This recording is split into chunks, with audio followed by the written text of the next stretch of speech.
सर्व पंचक्रोशीतील सर्व पाहुणे ग्रामस्थ मंडळी माता भगिनी आमचा वारकरी संप्रदायातील सर्व आमंत्रित उपस्थित सगळी गायक गुणीजन गानगंधर्व स्वर भास्कर मंडळी हार्मोनियम वादक पिठी वादक मृदंगाचार्य आणि पाहुणे मंडळी या सर्वांच्या चरणाला वंदन करून सेवेला प्रारंभ करतोय। सेवेचं प्रयोजन आहे वैकुंठवासी हरिभक्तीपरायण सौभाग्यवती शकुंतलाबाई उत्तरेश्वर लोंढे या माऊलींचा वैकुंठवास होऊन त्यांना या परिवारातनं जाऊन आज वर्ष होतंय। हे पहिलं पुण्यस्मरण या लोंढे परिवाराच्या वतीने या धर्ममंडपात आपणा सर्वांच्या उपस्थितीमध्ये आपण संपन्न करून त्यांच्या चरणारविंदी त्यांना ही श्रद्धांजली समर्पित करण्याचा एक प्रामाणिक प्रयत्न आपण करणार आहोत। जातेवेळी वय वर्ष 80 ओलांडून प्रदीर्घ आयुष्य ईश्वर कृपेने भोगून इहलोकीचा निरोप घेतला आणि वैकुंठ गमन करावं लागलं। त्यांना जाण्याचं कारण म्हणजे वृद्धापकाळानं जाणं झालं। कुठला रोग नाही, कुठला अपघात नाही, कुठलं काही नाही, अशा अवस्थेमध्ये इहलोकीचा मोठ्या आनंदानं निरोप घेऊन इहलोकीची यात्रा समर्पित करून परमात्म्याच्या चरणारविंदी त्यांनी आपण आपलं सर्वस्व समर्पित केलेलं आहे। यावं लागतं माणसाला, आणावं लागतं देवाला आणि स्वाभाविक येतात त्याला संत म्हणतात। स्वइच्छा प्रारब्धात संत, परेच्या प्रारब्धात भगवान आणि अनिच्छा प्रारब्धात तुम्ही आम्ही माणसं बसतो. आम्हाला येण्याची इच्छा नाही पण जन्माला यावं लागलं. जीवन नको वाटतं पण मरण येत नाही म्हणून जगावं लागतं. आणि मरणही आवडत नाही, मनापासून आवडत नाही, पण आलेलं मरण कोणाला टाळता येत नाही. म्हणून अनिच्छा प्रारब्धात आम्ही, परेच्छा प्रारब्धात देवाला आणावं लागतं. त्याला स्वतःची नाही पण जगाच्या कल्याणाकरिता संत देवाला विनंती करतात आणि देवाला आणतात. संतांच्या इच्छेमुळं देवाला यावं लागतं.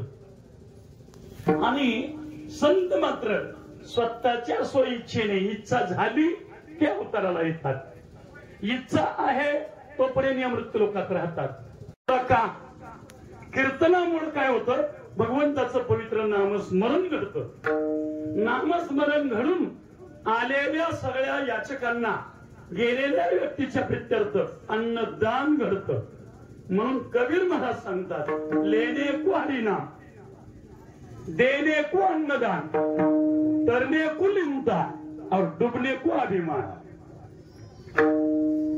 घ्यायचं असेल तर देवाचं नाव घ्यावं, द्यायचं असेल अन्नदान द्यावं, तरुण जायचं असेल तर 2 हस्तात 3 मस्तक लीन व्हावं,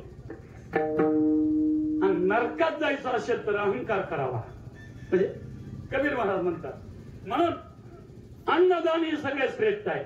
म्हणून गेलेल्या व्यक्तीच्या प्रित्यर्थ प्रथम पुण्यस्मरणाला कीर्तन केलं की भगवंताचं नामस्मरण घडलं. आणि नामस्मरण घडलं की मध्यंतरी वर्षभरातला जो कर्माचा कचट आहे तो जरी कमी पडला असेल तर तो बॅकलॉग भरून निघतो आणि त्याच्यावरती दोष राहत नाही. मागच्या परिवाराला सुख, शांती आणि समाधान लाभतं. आणि जर परमात्म्याचं पवित्र नामस्मरण, अन्नदान वगैरे श्राद्ध तिथी नाही झाली तर परिवाराला अनिष्ट, परिवाराला अतिशय प्रतिकूल परिस्थितीला सामोरं जावं लागतं. परिणाम असा होतो, ज्यांच्या कुळात पितरांची हायगाय झाली, कर्म बरोबर झालं नाही, व्यवस्थित झालं नाही, त्याच्यावर पितर मृत्यूनंतर सोड उगवतात. जड जाईल तुम्हाला ऐकायला, पण मला काही त्याच्याशी घेणं नाही देणं नाही. मला काय पुन्हा पुढल्या वर्षी यायचं नाही, तुमच्यात काय माझी लेख नांदायची नाही. आणि मी तुपासाठी उठत खाणार बी नाही, गुळगुळ गुळगुळ असं गोड बोलून तुम्हाला कोंबड्या डालल्यावर झापाखाली डालून बी जाणार नाही. आहे ते सडे तोड आव्हान देऊन सांगतो, माझं चुकीचं असेल तर कीर्तन बंद करीन, कोणी माझं खोटं करून सांगायचं. नाही तर मी सांगतो तेच खरंय, मी सांगतो तेच खरंय. मुलाचं काय चाललंय आजूबाजूला बघा. मी माझे साधे शब्द सांगू का? साधे शब्द सांगितल्यावर लवकर पडतं. ज्यांनी आई बापाच्या इष्टटी हरण करून, हडप करून हाकलून आई बापाला दिलं आणि अनाथ आश्रमात सोडलं, त्यांच्या घरावर 9 नंबरी नांगूर फिरलाय. 9 नंबरी वाऱ्या कुठं आग लागली त्याची माणसात माणसं नाही ती. ज्यांनी आपला आईबाप पोटच्या लेकरापेक्षा अतिशय प्रेमानं सांभाळलं, शेवटचा श्वास, शेवटचा प्राण जाताना श्वास मुलाच्या, मुलीच्या, लेकीच्या, सुनबाईच्या मांडीवर म्हाताऱ्याचा म्हातारीचा जर सुटला तर त्यांच्या कृपेतून ते काय करू शकतात याची गणित नाही, याची मोजदाद करता येत नाही. कुठून विकास होतो, कुठून गती येते कळत नाही. ज्यांनी आईबाप सांभाळलं त्यांचं उतू आलंय. चर्चेचा विषय आहे गावात. लोक म्हणतात मागच्या 10-5 वर्षातला का अन्न होतो खायला, मोलमजुरी करत होती, ठिकड्या नका रपू केलेल्या पॅन्टी होत्या का इतकी ठिगळं. पावसाचं पाणी लका घराच्या बाहेर जात नव्हतं, रातभर पाणी बाहेर फेकत होती, झोपाय जागा नव्हती ती ना. काय गाड्या, काय माड्या, काय बंगलं, काय उत्पन्न, काय बागायत, कुठून आलं. लोक पात्रावर, दगडावर, एसटी स्टँडवर, मारुतीच्या देवळात कुठं बी चर्चा करत. काय नाही लगा, आई बाप लय सांभाळलं का, लय कदर केली का, पोटाला पिळं दिलं, अंगाला फाटकी वस्त्र घातली, पण आई बाप लय तिचीच सांभाळलं का. पोटच्या लेकरासारखं आई बाप सांभाळलं. हे आई बाप सांभाळण्याचं हे फळ आहे. पिढ्यानच्या पिढ्या बसून खातात. एका शेतकऱ्यानं, बावळट शेतकरी, बावळट अक्रोडाचं झाड लावलं. अक्रोड राजा शिकारीला चालला होता आणि अक्रोडाचं झाड लावणाऱ्या शेतकऱ्याचा तो पराक्रम बघून राजाने त्याला विचारलं, ए येड्या, अरे तुला माहित आहे का जे झाड लावतोय ते कशाच आहे? म्हणले महाराज अक्रोडाचं आहे. त्या अक्रोडाच्या झाडाला लावल्यापासून किती दिवसांनी फळ येतं माहिती आहे तुला? 65 वर्षांनी फळ लागतं. अक्रोड 65 वर्षांनी फळ लागतं. म्हणून पुरावा असा आहे, जय कुणी नाही एकही वैष्णव त्याचा बुडे भवन देता बा, त्याचा तापाचे तापा भव सागरात जातो म्हणजे नरकात जातो. कोणात एक तरी वैष्णव असावा. आपली भावाची टोटल 5-25 पोरं घरात आहेत, तरणे बांड. हुशार माणूस घरातला करता पुरुष काय करतो? सगळ्या पोरांना डेव्हलप करतो. कशी डेव्हलप? ज्याचं जसं जसं स्वभाव, ज्याचा जसा वळण आहे त्याचा तो अंदाज काढून कोणाला इंजिनियर करतो, कोणाला क्लास 1 ऑफिसर करतो, कोणाला डॉक्टर करतो, कोणाला शेतकरी, कोणाला पुढारी, कोणाला गंगावेत तालमीत पाठवतो. जर खेळायचा जरा बॉडी बिल्डर काय त्याला, अशी अनेक क्षेत्रात मुलं प्रविष्ट करून काय करतो?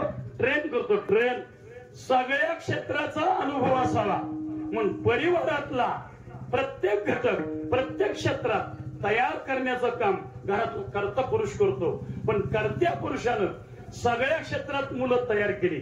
कोणाला डॉक्टर केलं, कोणाला वकील केलं, कोणाला इंजिनियर केलं, कोणाला क्लास 1 ऑफिसर केलं, कोणाला पुढारी केलं, कोणाला शेतकरी केलं, कोणाला हिंद केसरी महाराष्ट्र चॅम्पियन केलं, ट्रिपल केसरी केला. ट्रिपल केसरी पोंगा नाद आहे खेळता. ठीक आहे, ह्या सगळ्याच गोष्टी वाईट नाही, पाहिजेतच.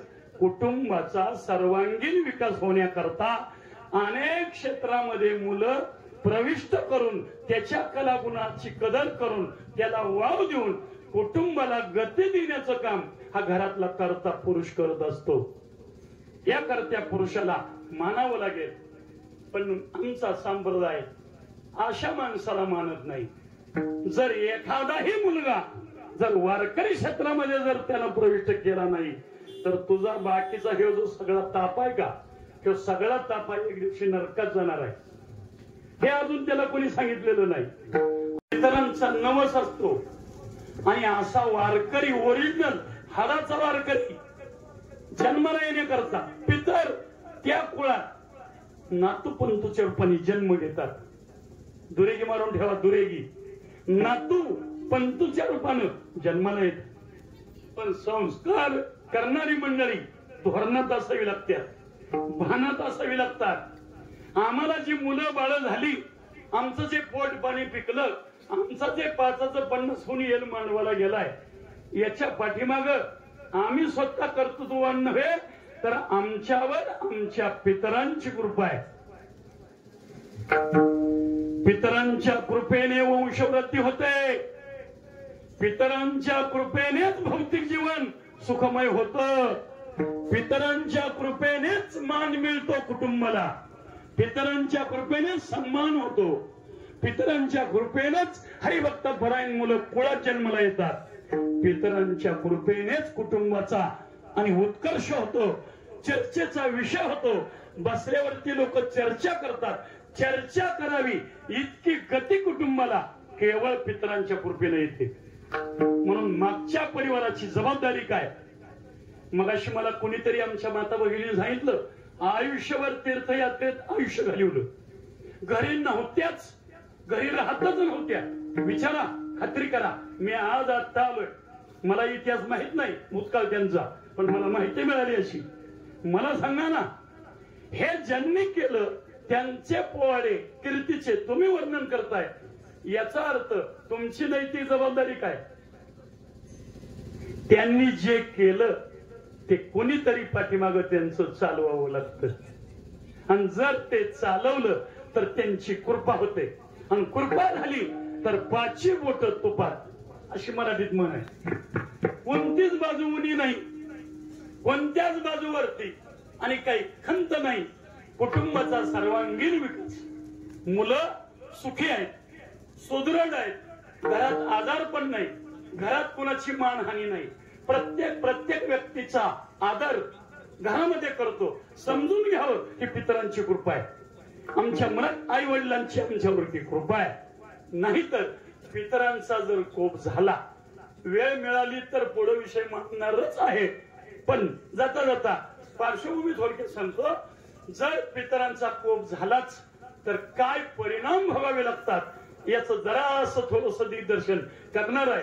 अभंग अवघड नाही, सोपा आहे. अभंगामध्ये लय मोठा चिकित्सकाचा विषय कठीण काही नाहीये. थोडक्यात अभंग 5 मिनिटात आपण संपूया.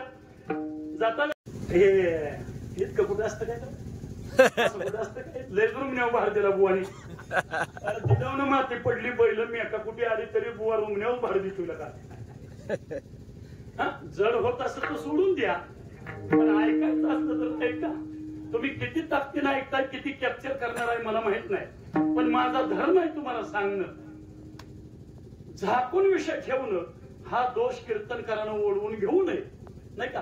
आपण सोडवायचा राहू द्या, आपण काही लय मोठा अवघड नाही, पण हा विषय लय महत्वाचा आहे. नाही केलं तर काय होतं सांगतो. पहिल्या दिवशी अंत्येष्टीचा विधी झाला, मरण आलं जवळ हे ओळखण्याकरता ज्ञानोबरांनी पुरावा सांगितले. घरातली कोणती बी वयोवृद्ध व्यक्ती मरणासन नाही, ती मरायला टिकलेली आहे. मरण जवळ आलंय ओळखण्याची काही चिन्ह आहे, काही शकून आहे. सांगेन तुम्हाला, जमलं तर प्रयत्न करा, इथनं पुढं खात्री करून घ्या. खोटं निघालं तर मला जा विचारा, मी उत्तर देईन. मरायच्या आधी 6 महिने आपल्याला शकून कळतात. कोणते? आपली सावली आपल्याला दिसत नाही. असं ज्या दिवशी वाटेल त्या दिवशी समजा 6 महिने राहिल्या, ते कोण्या कोडमुड्या जोशाला निवृशाला भटा बामणाला विचारू नका, त्याला हे कळत नाही. त्याला माळ घालून अभ्यास करावा लागतो ग्रंथांचा, मग हे कळतं.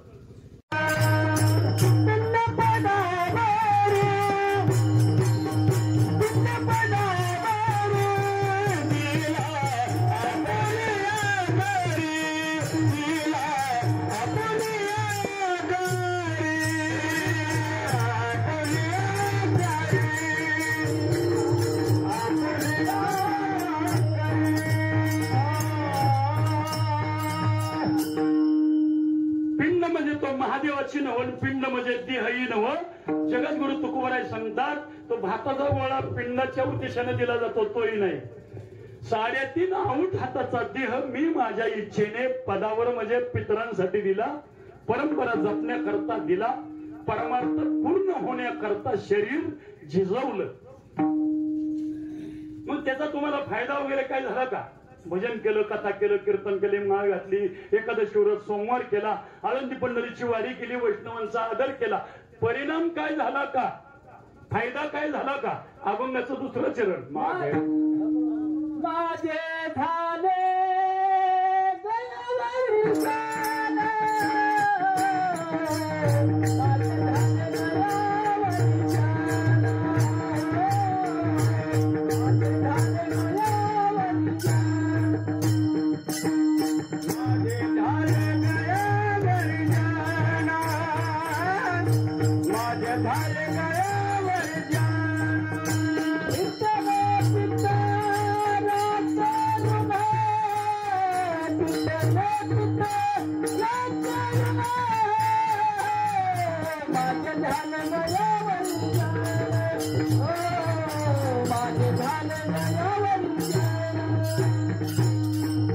झाले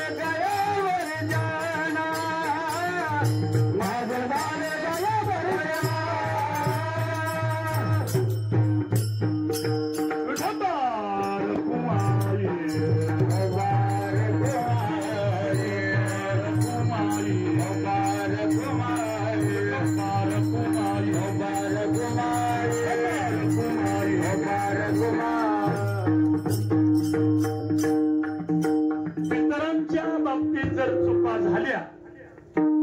मागच्या परिवारांनी दतीपणा केला, हलगर्जी केली, दुर्लक्ष केलं आणि क्रियाकर्म उचित झालं नाही, परिपूर्ण झालं नाही, ते अर्धवट राहिलं, तसंच राहिलं, ते तसंच दाबून नेलं. परिणाम मागच्या परिवाराला आणि परिणाम जे प्रेत आत्मरूपानं जे प्रवास करतात वर्षभर त्यांना त्याचा परिणाम भोगावा लागतो. आणि प्रेत आत्म्याला का त्रास झाला की मागच्या परिवाराला त्याचा चक्रवाढ व्याजाने बदला फेडावा लागतो चक्रवाढ व्याजाने.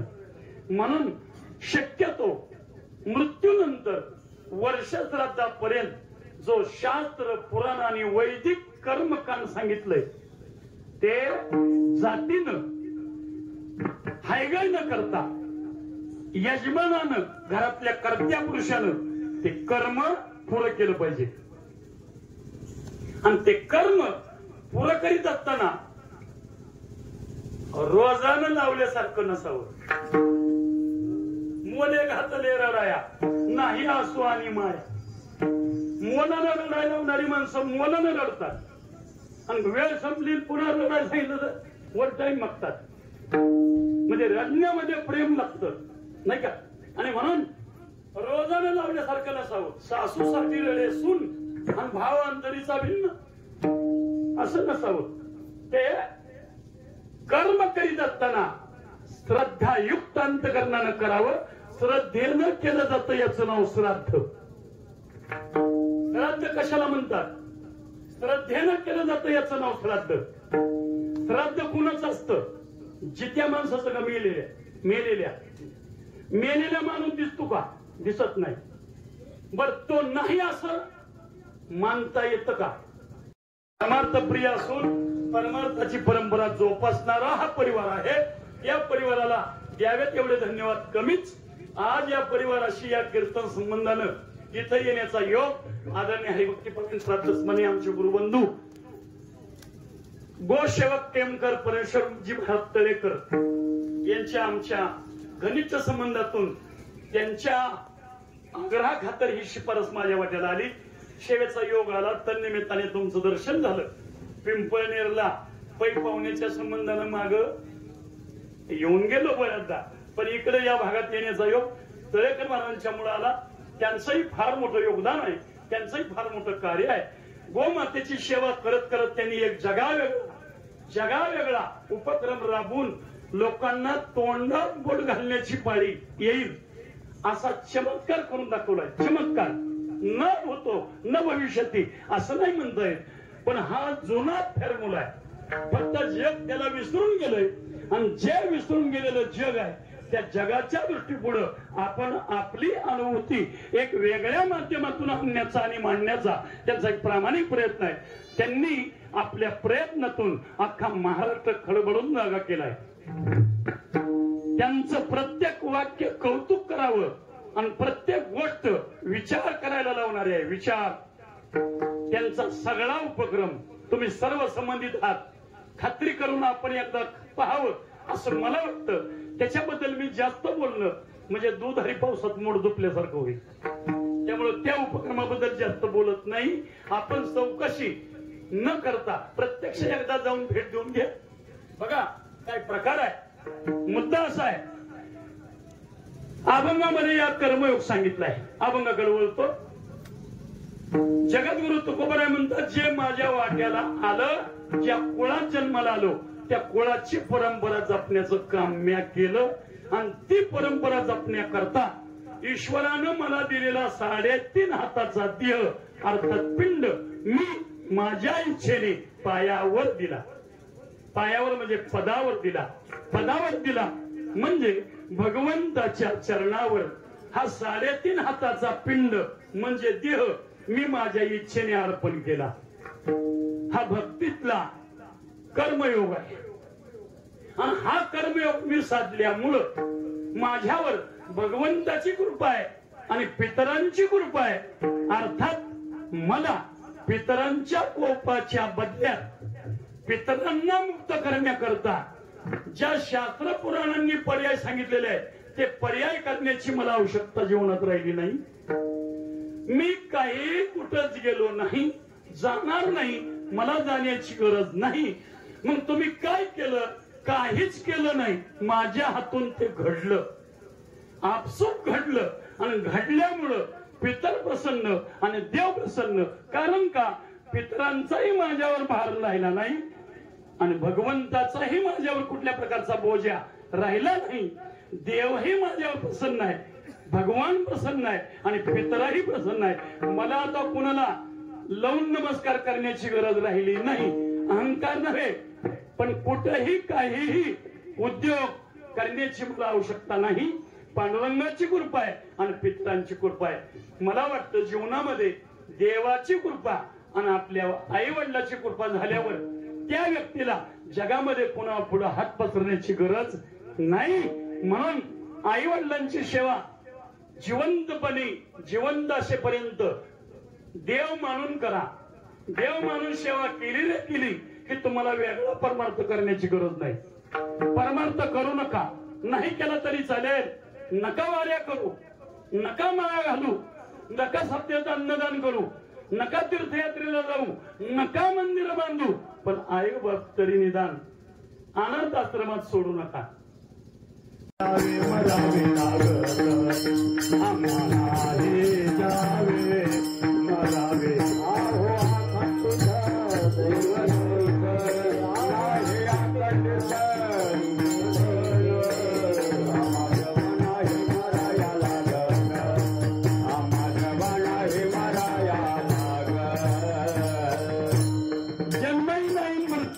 जन्म मृत्यूच्या पलीकडचं जीवन म्हणजे संतांचं जीवन आहे.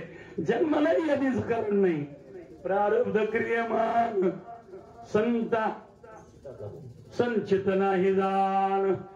संतांना प्रारब्ध भोग नाही, संचित भोग नाही आणि क्रियमान कर्माचा भोग नाही. प्रारब्ध क्रियमान भक्ता संचित नाही जाण. अवघा देवची झाला पायी भरोनी अंतर्बाही. आणि म्हणून वयाची 80 वर्ष पूर्ण करून इहलोकीचा नरू घेऊन जाऊन वर्ष होतोय. त्या वर्ष श्राद्धाच्या प्रथम पुण्यस्मरणाच्या निमित्ताने या सर्व लोंढे परिवाराच्या वतीने आज ही कीर्तन सेवा त्यांच्या चरणी समर्पित करायची आहे. त्यांच्या जाण्याचा हा दिवस श्राद्ध पुण्यतिथी प्रथम पुण्यस्मरण म्हणून संपन्न करण्याचा संकल्प परिवाराचा का झाला, का होतो आणि असं कार्य का घडतं याचं उत्तर थोडक्यात असं आहे. आयुष्यभर जे कर्म केलं तो भाव त्याचा फलद्रूप शेवटी होतो. होता भाव पोटी मुखाला शेवटी किंवा अंतरीचे धावे स्वभावे बाहे. माणसानं आयुष्यभर जन्मामध्ये जे जन्मापासून मृत्यूपर्यंत जे कर्म केलं, पाप मिश्रित असो वा पुण्य मिश्रित असो, पाप मिश्रित कर्माची फल शेवट वाईट होतो आणि मृत्यूनंतरही अशा क्रिया पार पडत नाहीत, विघ्न येतात, अडचण निर्माण होतात. आणि जर आयुष्यभर जर पुण्य कर्म केलं असेल, खात्यावर पुण्याचा बॅलन्स असेल, तर असा भगवंताच्या पवित्र नामस्मरणाचा संकल्प परिवार करतो आणि तो सिद्धीलाही जातो, भले उशिरा का होईना. काय आदरणीय हरिभक्ती पठण आमच्या परमेश्वर महाराज तळेकरांनी खूप तळमळ केली. सांगितलं मला ढगे महाराज जरा लवकर या, चिंतन जास्त मांडू, जास्त चिंतन मांडता यावं म्हणून परवा दौंडला होतो.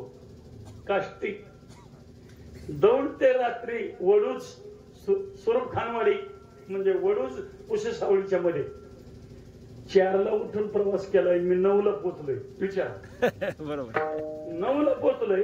तुम्ही जर 9:15 जर मला उभं केलं असतं तर मी 12 वाजेपर्यंत 3 तास भरपूर सांगितलं असतं.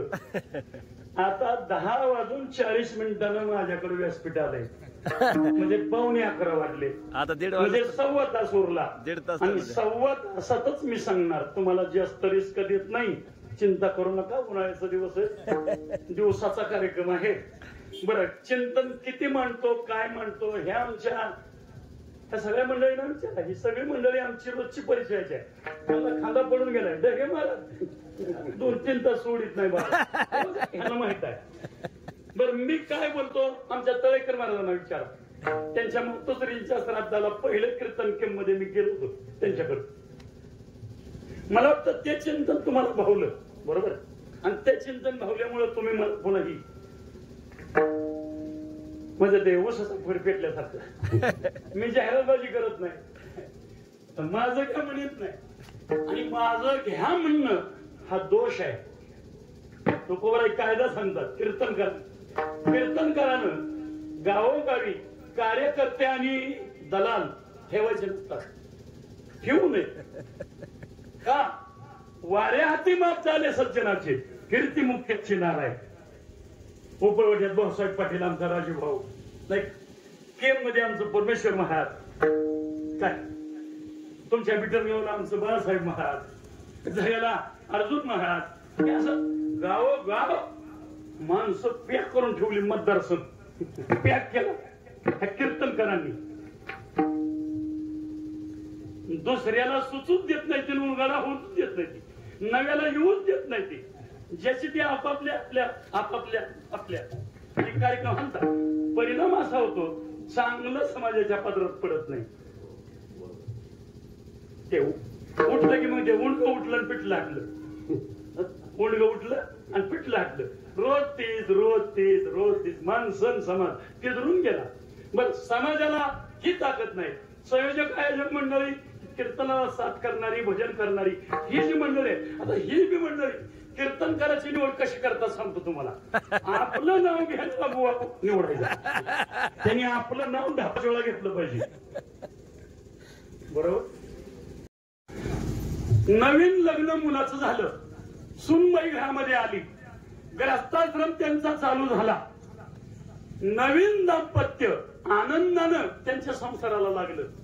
त्या नवीन नवदाम्पत्यांनी देव कार्य सगळं उरकून प्रसन्न मनानं, अंतःकरण वृत्तीनं, पवित्र मनानं भगवंताच्या पुढे जाऊन दोघा उभयतांनी हात जोडून ईश्वराला प्रार्थना करायची असते. पत्नी धार्मिक ऋतुस्नात झाल्यावर 4 दिवस उलटल्यानंतर, ती पवित्र होऊन घरामध्ये आल्यानंतर पती पत्नींनी देवघरात जाऊन सत्य संकल्प करायचा आहे. माफी मागून बोलतो मायबाप, जगाची जग रूढ आहे, सगळ्याला माहित आहे, फक्त हा विषय उघड बोलत नाहीत कुणी. मी ग्रंथाच्या आधारे बोलतो एवढंच. पार्वती सांगते काय करावं. भगवान म्हणतात दोघा उभयतांनी परमेश्वराला हात जोडून माझी प्रार्थना करावी. हे भगवान, हे भोलेनाथ, हे गिरिजापती शिवशंकर, आमच्या पोटी अशा मुलाला जन्म घाल की तो प्रति तुझ्यासारखा असावा.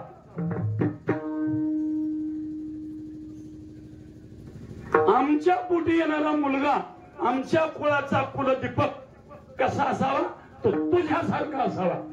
पराक्रमी असावा, शूर असावा, वीर असावा, धडशी असावा, कुलोत्पन्न असावा, कुलोद्धारक असावा, पितरांना गती देणारा असावा, आमच्या कुळाचा उद्धार करणारा असावा.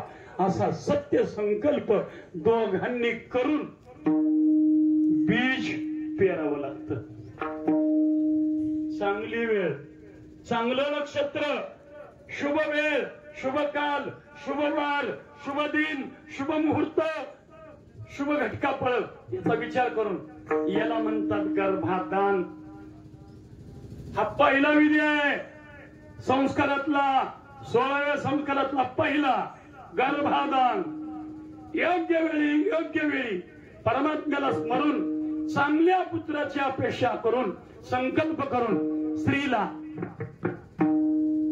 बीज रोपण करणे. 2 महिने झाल्यानंतर त्या गर्भाची वाढ चालू आहे. मासिक पाळी चुकली, 2 महिने झाले स्त्रीला. त्यावेळेला दोघा पती पत्नींनी तो मुलगा सुदृढ जन्माला यावा, पराक्रमी जन्माला यावा, धाडशी जन्माला यावा म्हणून पुंसवन नावाचा विधी करायचा असतो. आणि 2 महिने पूर्ण झाल्यावर, 3रा महिना लागल्यावर त्या स्त्रीला, गर्भवती स्त्रीला नदीच्या किनारपट्टीवर निघून, नदीच्या किनाऱ्यावर पूर्वेला तोंड करून, सूर्याकडे तोंड करून बसवून, तिच्या मस्तकावर हात ठेवून तिला आपल्या देशाची, आपल्या राज्याची, आपल्या गावाची सीमा दाखवायची असते. याला सीमंतोन्नयन असा नावाचा विधी आहे. सीमंतोन्नयन, त्या गावची सीमा दाखवणे आणि तिला घरी आणणे. संध्याकाळी घरी आणल्यानंतर जन्म बाळाचा झाला की जातक, हा 4था विधी आहे. जन्मानंतर, जन्माच्या आधी 3 विधी 3 महिन्यात करावे लागतात. पहिला गर्भाधान, पुंसवन आणि सीमंतोन्नयन, हा 3 महिन्यात 3 विधी. आणि 9व्या महिन्यानंतर, प्रसूतीच्या कालानंतर जन्म बाळाचा झाला रे झाला अशी बातमी बापाच्या कानावर आली की बापानं पळत जाऊन ज्या नदी किनारी बसवलं होतं पत्नीला, त्या नदीचं 2 गोट, दगडाचं 2 गोट आणून बाळ जन्माला आलेल्या बाळाची नाल छेदन करायची असती. बापानं नदीचं स्नान करून, हा विधी आहे. करू वाटलं करा, नाही तर करू नका. मी शास्त्र सांगतोय, बगलातलं सांगित नाही तुम्हाला. त्या गोट्यानी नाल तोडायची. हा झाला जातक.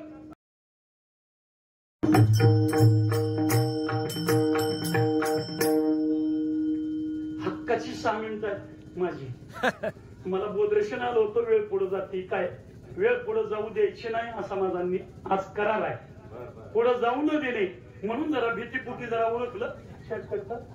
6 मिनिटं बाकी आहेत. तर आता सूचना म्हणून सांगतो, न बोलता करत असला तर कीर्तन लवकर सोडील. पण जर तुम्ही बोलत असाल तर मला जे बोलायचं ते तुमच्यापर्यंत जाणार नाही, एवढी तळमळ आहे. म्हणून न बोलता फुलं वाटायला सुरुवात करा बरं. न बोलता, आणि मला बोलू द्या. फुलं वाटून हसतोर बोलतो. फुलं वाटायची झाली की आपण पुढचा विधी उरकून घेऊ. बऱ्याच लोकांनी असं ठरवलंय, 12 वाजून गेलेला का बुवा काय पेरा बिलाय का, गांजा ओढून आलाय. मी गांजा वडीत नाही, दारू शिवलू नाही अजून. मला वेळेचं भान करतं. पण लोकांनी ठरवलंय 10 ते 12 कीर्तन, 12ला फुलं. युवा मंडळी हा पुढे पुढे. हा मग ठीक आहे, कामाची माणसं आहे म्हणून जावा, तुम्हाला परवानगी.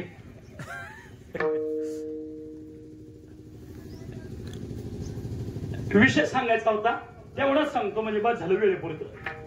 पितरांच्या जर काही अपेक्षा शिल्लक राहिल्या तर पितर अतृप्त राहतात आणि पितर मागच्या परिवाराला, इस्टेट खाणाराला सुट्टी देत नाहीत. चक्रवाढ व्याजानं वसुली करतात. पहिली वसुली सुरुवात होते, कुटुंबातल्या कर्त्या पुरुषाला पितर पकडतात. ते असं कुणावर बी असं सुटत नाहीत. पितर कुटुंबातल्या कर्त्या यजमानावर सुटतात. काय होतं त्याचं मन उदास करून टाकतात, उद्विग्न करतात. त्याच्या पत्नीबरोबर संबंध बिघडतात. पितरांचा पहिला कोप दुरी मारून ठेवा. घरात वळून बघा आपल्या आपल्या काय चाललंय आपलं.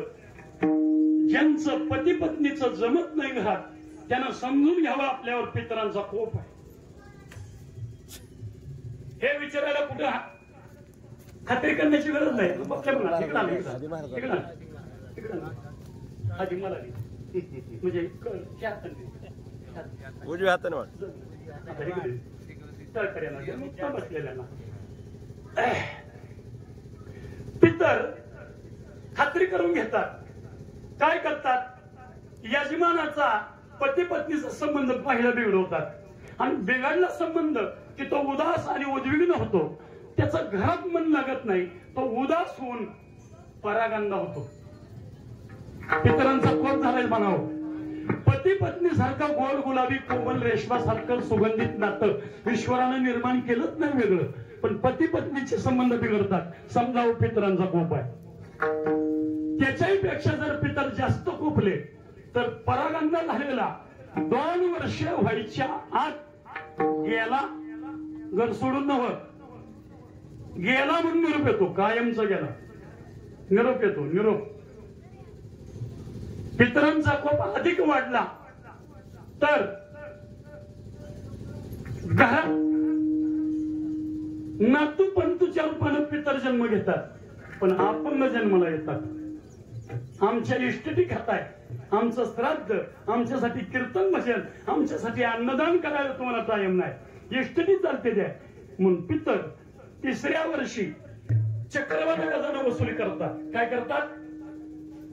नातू पंतूच्या रूपाने जन्म घेतात, पण अपंग जन्माला येतात. माझ्या सुरवल गावात, माझ्या जन्मगावी कोरटकर आणि पवार असे दोन परिवार आहेत. त्या कोरटकर पवारांच्या एका कुटुंबात 6 पांगळी आणि पवार परिवारात 9 मुखी.